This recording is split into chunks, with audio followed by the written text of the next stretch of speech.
Hello everyone, it's me, Gamer54, back in the video. Today we are back. Yes, we're back, and you're already seeing the title. We're going to be reacting to Game Theory, I Saw the Hour of Joy. Now, this is kind of technically a part 2 from part 1. And last video, when we tackled Poppy Playtime, or rather we reacted to the Game Theory's Poppy Playtime, we were basically seeing that, chapter 5 was probably going to be the final chapter, and how the final chapter is not going to end in our favor. If you guys haven't watched that video of us reacting to it, that link is going to be in the description box below. But you know what? We're here going to be reacting to part 2. So you know what? Sit back, relax, grab some snacks, and let's go. The Hour of Joy was an inside job. Nani? You heard me right. Poppy Playtime's biggest and most consequential event didn't just happen because the toys wanted to rebel one day. It all hinged on the help of one employee. And I know exactly who it was. Let me guess. Hello, Us. Internet. Welcome to Game Theory, the show I'm gonna that predict is it's on us. this VHS right here. But to watch it, you'll need to hit that subscribe button. Yeah, YouTube snuck in the night and replaced my play button with a subscribe button. Listen, I don't make the rules. Let's just go along with their weird plan for now. I'm sure it won't backfire in any way whatsoever. Today, we're diving, or should I say falling, back down the Bunzo Bunny rabbit hole that is... Oh yeah, because we always fall, man. 4. Last time we focused on how this story is going to end, with us sacrificing Yep. ourselves to save everyone, but in the end, we'll actually save no one. The prototype would survive and go on to wreak more havoc on the world. Making a So sequel. with that positive outlook, and the fact we can't really look much further forward than that, I wanted to instead look behind us, to the start of the prototype's plan, the Hour of Joy. The Hour of Joy is the Again, moment description from this box below, franchise, you'll the moment see that separates the lore of reaction to part Playtime's 1. past from the games we're physically playing. And just like last time, thanks to chapter 4, we have been given a few very small clarifying details that tell us exactly how the Hour of Joy came to pass. Because while the prototype is incredibly clever, and while the toys are incredibly strong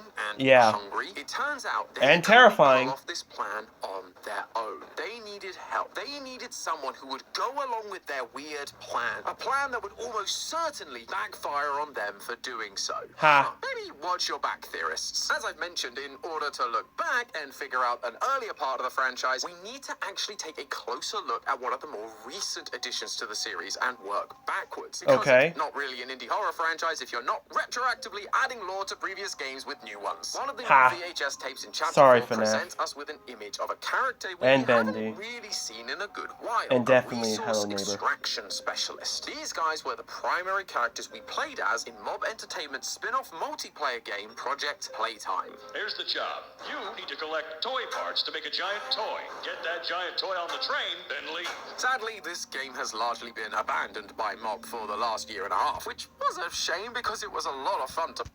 Really? I mean, like, I knew this because I don't really hear much about Project Playtime as it was released, but like, come on, man. You can't even update it? Did they not add in Catnap or Doughy the Dough Man? Okay, well, maybe Doughy might be a little hard to do because, giant salamander, I'm not sure how you can make that. But seriously? Not even a Dr. Sawyer or anything about the smiling critters? Come on, man. That's a perfect opportunity. You got Project Playtime. Come on. At least FNAF AR did some things. Not a lot, but some things.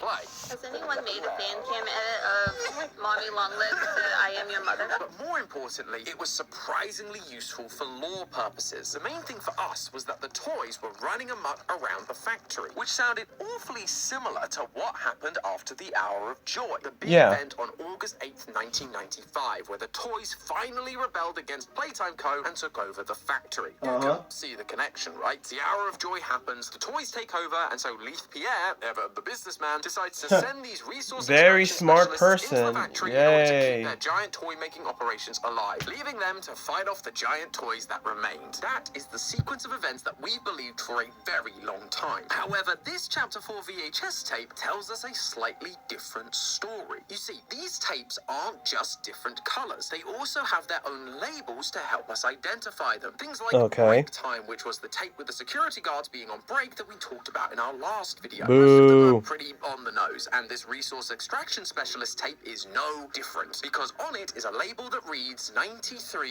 Theater Incidents. If that name doesn't ring a bell, I don't blame you. We've only recently learnt about it during the Chapter 4 ARG.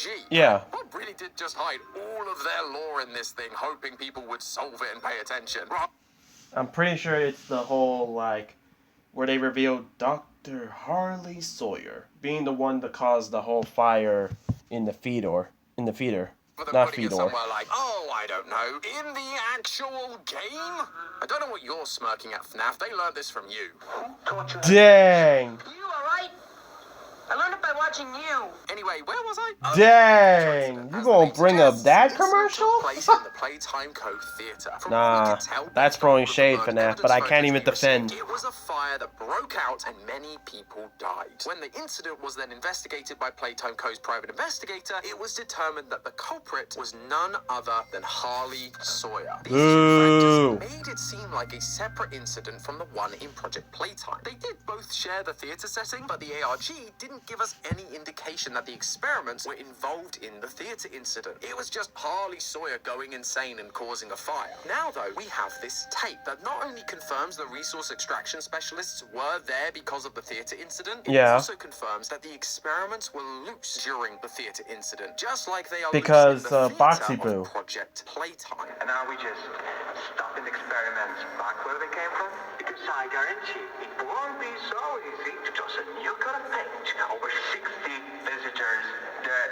Of the dozen resource extraction specialists who went swimming in the bellies of those things. It just lines up too perfectly. Project Playtime is the direct result of the theater incident. Harley let the monsters out, they ran rampant across the facility, killing a bunch of people and setting the place ablaze, forcing Leaf to create the resource extraction team in order to get the bigger bodies locked away once more. Now, this may seem like just a small change to our understanding of the Poppy Playtime line, but actually, this one alteration has massive ripple effects to other theories we've had over the years. One example is the identity of the player character. Thanks to the orientation notebook, I had theorized that its author, PW, a scientist for Playtime Co, might be the player character. They were able to write about the incident and the extraction specialists. So if the incident was the Hour of Joy, that would mean they had to have survived the Hour of Joy in order to talk about it. But if the resource extraction team was formed after the theater incident, as we are now being shown, that means PW likely suffered the same fate as their colleagues and didn't survive the Hour of Joy. No! They can't be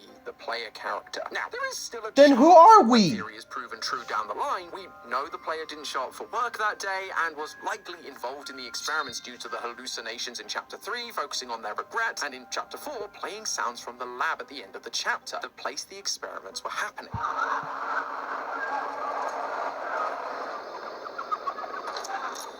But right now, I mean, we were hearing about, like, in Chapter 4, when we were looking for I can't remember exactly what we were looking for, but it was before we had that fight against Baba Chops. And we were on the lab. We had to grab as much O2 for us so we can scatter about. But we've been hearing a lot of, the kids talking to their doctors before, getting adopted. And you can't see it, but I'm doing air quotes when I'm saying adopted. So, who are we if we're not PW? Who are we if we're not that guy? Like, are we one of the research? Are we one of the player characters in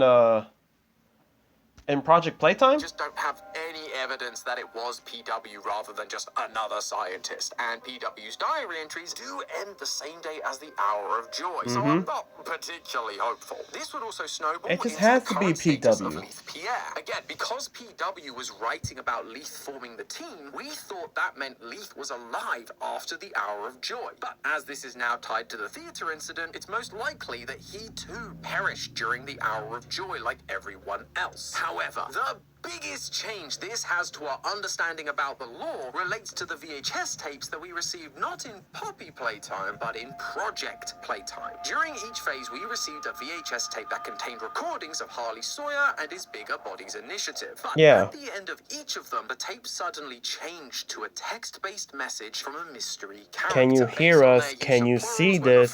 Give us a sign. Things like, "You made us this way," and their use of the same telephone that Ollie used in Chapter 3, we believed this to be the prototype talking to us. Now that we know the Ollie we've been talking to is indeed the prototype, What did you do with Ollie?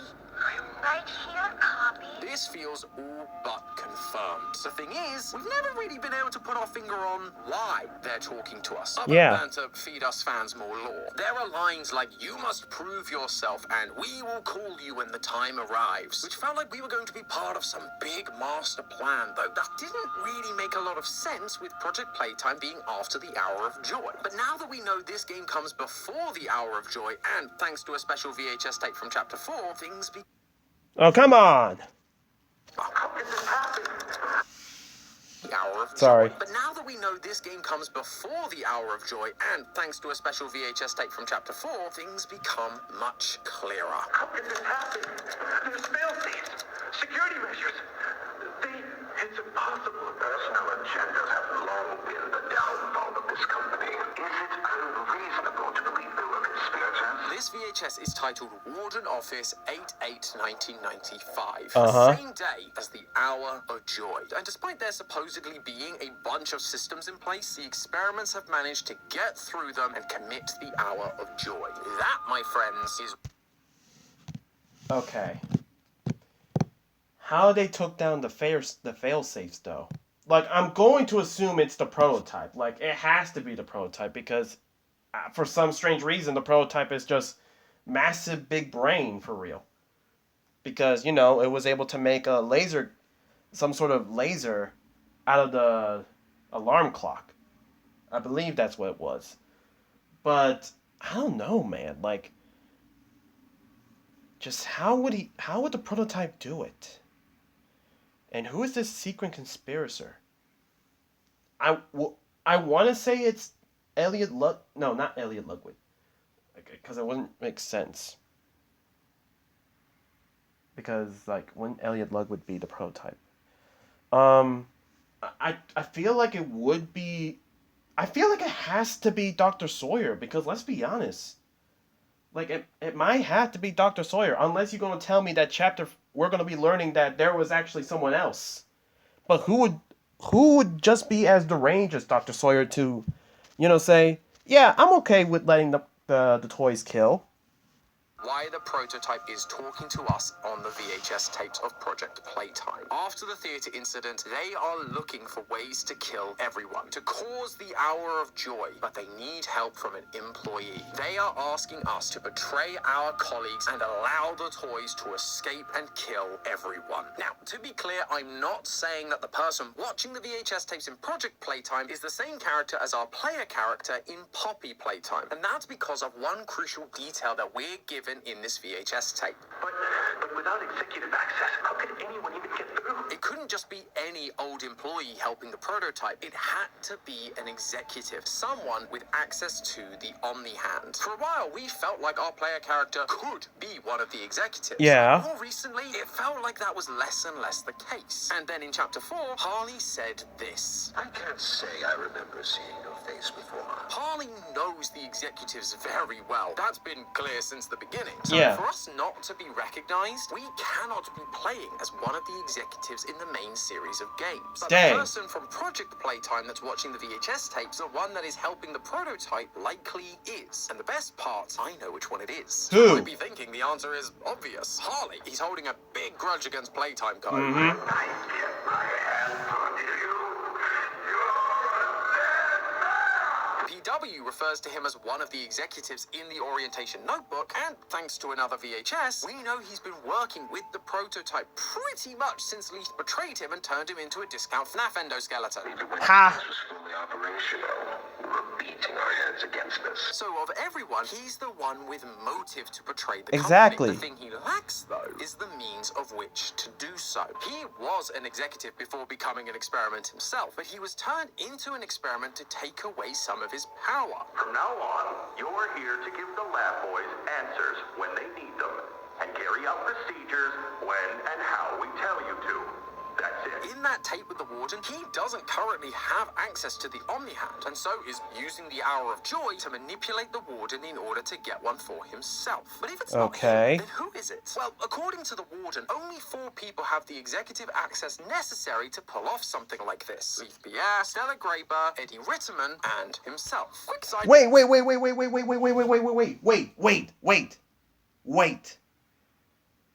Wait.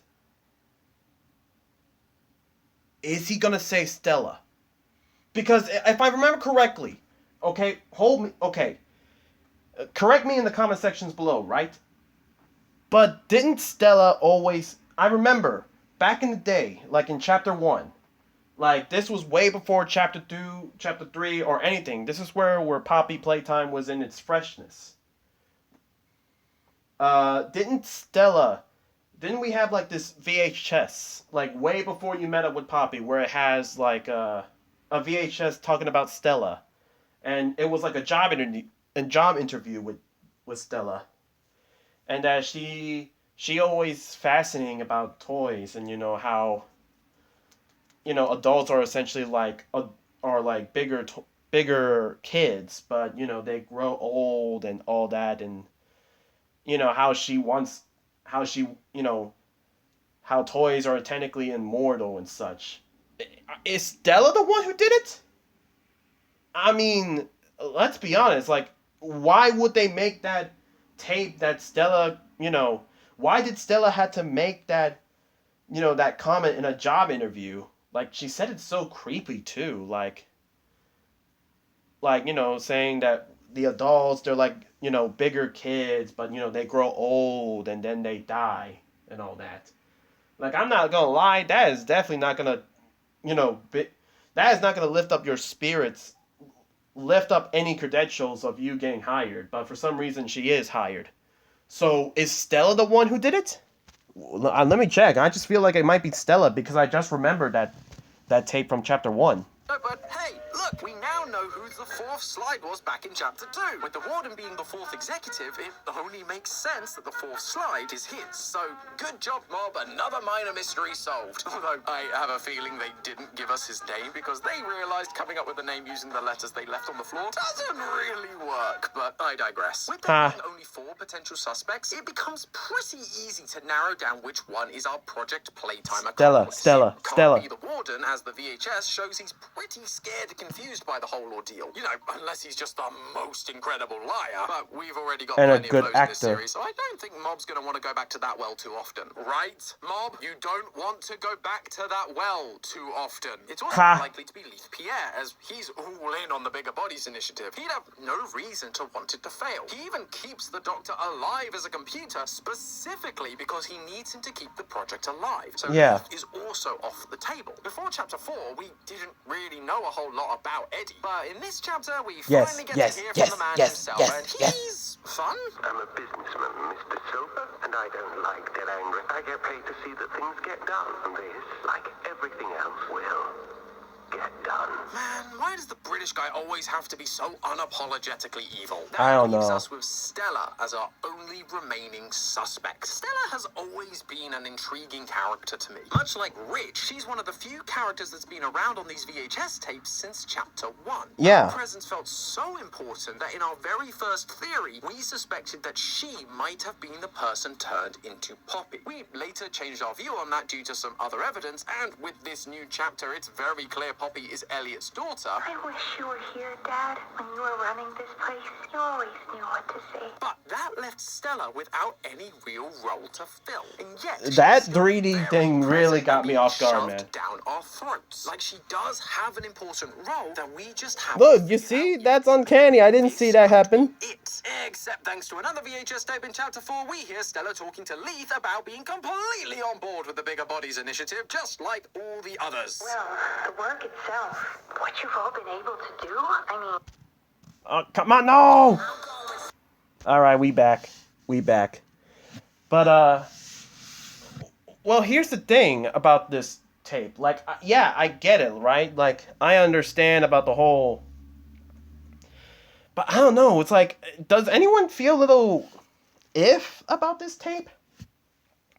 Like, it's almost like Stella was threatened or something happened. Like, I don't know, some sort of Black Widow stuff happened. I don't know, it just feels like Stella was... Like, her tone was like she knows the truth. And, you know, they said that they're going to do something to her. And now she's just doing, like, this whole... Like, listen to her tone. The work itself, what you've all been able to do, I mean, it's nothing short of a miracle. That's a change I want to help make. And like that, we are out of executives, and Stella's role is once again left unanswered. Or it would be if it weren't for one thing, the timeline. In the Chapter 3 ARG, there was a note about the Bigger Bodies version of Catnap being introduced to Playcast. Yeah. Has written part of that report, so this takes place after her meeting with Leith in the Chapter 4 VHS. But despite saying in the meeting that this is for the greater good, her focus is less on Catnap's effectiveness and more on how the kids were responding. She states that she actually doesn't want to use Catnap on the kids because it will scare them. And even despite the kids warming to him, she claims to, quote, still have reservations. While she said that she was okay with everything to Leith, really, she still wants to protect the kids. In the actual Chapter 3, a VHS shows how excited she is to have one of the children adopted, only to realize that they are one of the children being used for an experiment. Amazing. You'll be perfect for... Oh, it appears there's been some complications. What? The form says testing. You're in charge of all this. How could you not know? I don't. I'm sorry. Now, there is a world where this tape happens just before the one we find in Chapter 4. That this incident is the reason Leith has to tell Stella what's going on. But listen to that clip again and pay attention to Stella's delivery. You're in charge of all this. How could you not know? I don't. I'm sorry. That I'm sorry is what does it for me. She spends the conversation saying she doesn't know what's going on or what testing means. But her I'm sorry feels weighty, knowing even. She is the head of Playcare. She should know everything that's going on. And if she didn't, I don't think she'd be keeping her composure quite so well. But she's not panicking or promising to resolve the issue. She just sounds crestfallen, defeated, like she's had the realization that it's another kid she couldn't save. Because she does know what testing means. Then finally, in the Chapter 4 ARG, right after the theatre incident, we get one more recording that shows us that Stella, once again, still cares for people. Poor people. Did we really have to...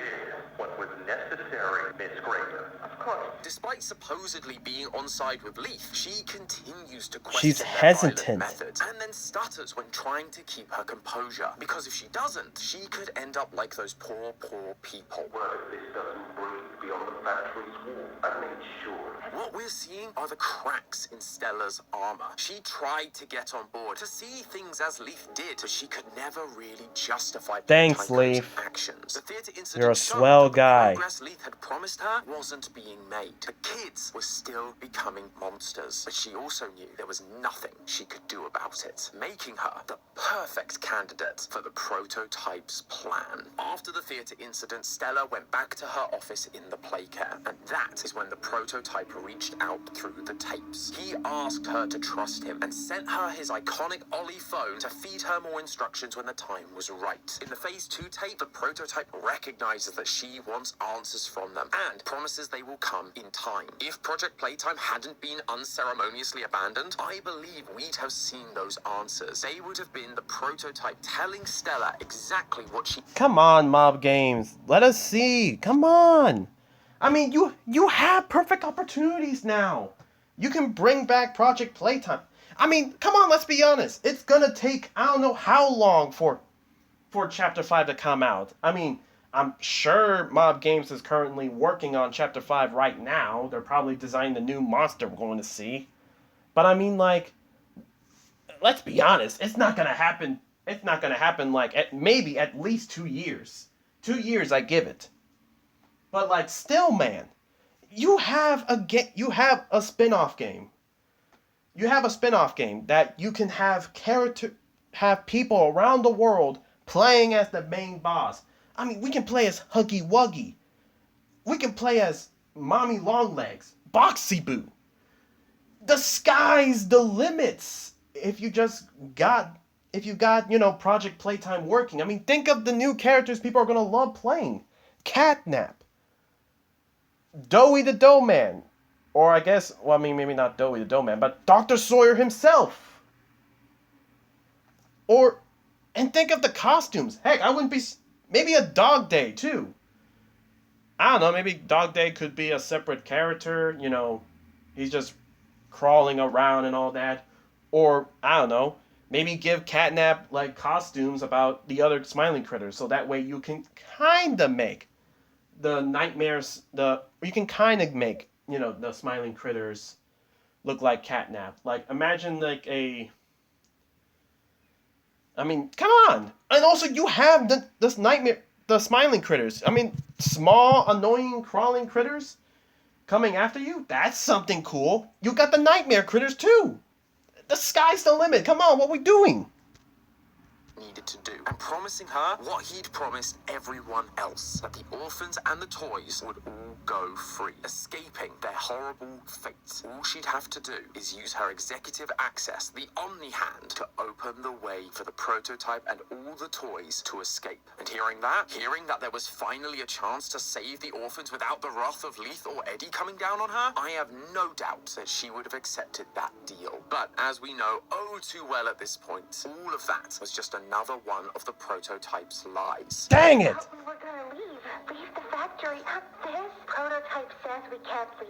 Not now, not ever. He lied to everyone about what the Hour of Joy was. Now I don't believe that it's Rich. I don't think it's Rich, because my boy Rich will never do it like this. And the orphans were locked away inside the prototype's lab. Just like Poppy, just like all the toys, Stella had the rug pulled out from under her. She was tricked, and based on how the prototype was more than willing to punish Poppy when she didn't agree with his motives, he definitely wouldn't have been above killing Stella too once she realized she'd been sold a lie. That being said, I'm not totally sure that's how Stella's story ends. I'll admit, this is a little more on the speculative side, but just like how I've been convinced Rich is going to be way more important to the actual games because he keeps showing up in VHS tapes in every chapter, I'm also convinced that Stella has to be more directly involved with the games rather than just being an off-screen character. If we think about it, she was in charge of Playcare. She cared for the orphans not just on an emotional level, but physically cared for them inside the facility. Yeah. If the prototype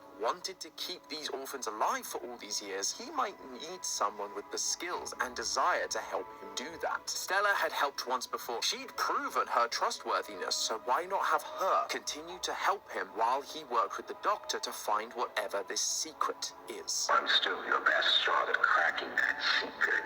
And as for Stella, while she may not have appreciated being lied to, she saw what happened to anyone that opposed the prototype. We also know that when push comes to shove, she will bend the knee, just like she did with Leith. I could easily see us entering the labs in Chapter 5, but when we find the orphans, it won't be the prototype we face. It'll be Stella, or whatever it is she's become. But hey, that's just a... Dang. Honestly, I don't know, because like now it just feels a little too late now to add more monsters into Chapter 5, especially since Chapter 5 is considered the end. But I mean, like, at the same time, it's like there's no way Stella is gonna be alive, like, unless you're gonna tell us in Chapter 5 we're gonna be boxing with a granny. I don't think that's gonna happen. So, and let's be honest, the prototype, I don't care. I'm gonna say it like this. That is not my boy Rich. Alright? I refuse to believe that Rich, my boy, is the prototype, because he will never lie like that. But I'm gonna be honest, I feel like, hey, Stella has, you know, a history with kids, right? She's the head of play care, so obviously, what better for someone to tend with the kids who are supposedly asleep for however long, 20 years, I think it was 20 years, yeah. Have someone taking care of the bodies of taking care of the body of kids that were asleep for 20 years. I feel like Stella would probably fit the bill. She cares for those kids. Somewhat of a motherly role. I'm not really saying motherly because, like, let's be honest, she kind of already knew what's going to happen and she hasn't even done anything to help out. But let's just be honest, let's be honest, like, what was she going to do? Leave Pierre? He stinks. I'm surprised he hasn't been turned into a robot just like Harley Sawyer. But nah. But you know what? I feel like it could be. I feel like Stella could become like a secondary boss to Chapter 5. Because let's be honest, we have been having secondary bosses ever since Chapter 1. With, like, after Chapter 1, we just been getting bosses after that.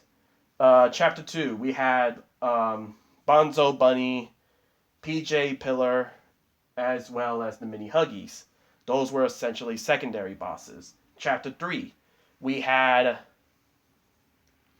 the Smiling, we had Miss Delight, we had the Smiling Critters, before we had to fight against Catnap. And then Chapter 4, we had Pianosaurus, we had